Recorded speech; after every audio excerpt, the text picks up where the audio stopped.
সে আমার সাথে এমন এমন অমানবিক কাজ করছে যেটা বলে বোঝানোর মতোই না। তো এই রিজভি ভাই আমার জীবনে এতবার ফাঁদে ফেলাইছে, একবার না, দুইবার না, তিনবার না, চারবারেরও বেশি আমারে কতবার যে ফাঁদে ফেলাইছে গুনে শেষ করার মতো না। বাট আমি প্রতিশোধ নেব নেব নেব নেব নেব নেব করে আমি কোনোভাবেই প্রতিশোধ নিতে পারতেছিলাম না। তো আজকে ঈদের পর পর আমার মাথায় নতুন একটা আইডিয়া চলে আসছে যে রিজভি ভাইরে কিভাবে ফাঁদে ফেলানো যায়, প্রতিশোধটা কিভাবে নেওয়া যায়। তো এত কিছুর পরে আমি নতুন আরো একটা অস্থির লেভেলের আইডিয়া পাইছি যেখানে রিজভি ভাইরে আজকে আমরা ফাঁদে ফেলাইতে যাচ্ছি। তো চলো গাইস, সরাসরি এখন আগে আমরা রিজভি ভাইয়ের লবিতে ডাকি, এরপরে আসলে যেটা করার ওইটাই করবো মূলত।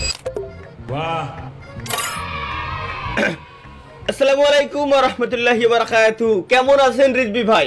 আসসালাম, ঈদ মোবারক ভাই। আগে ঈদ মোবারক, ঈদ মুবারক ভাই, ঈদ মুবারক। আচ্ছা তারপর হঠাৎ করে বুঝলাম না। না তারপরে ভাই হ্যাঁ ডাকলাম হঠাৎ করে। ভাই কারণ একটাই যে অনেকদিন আসলে দুই ভাই মিলে একসাথে গেম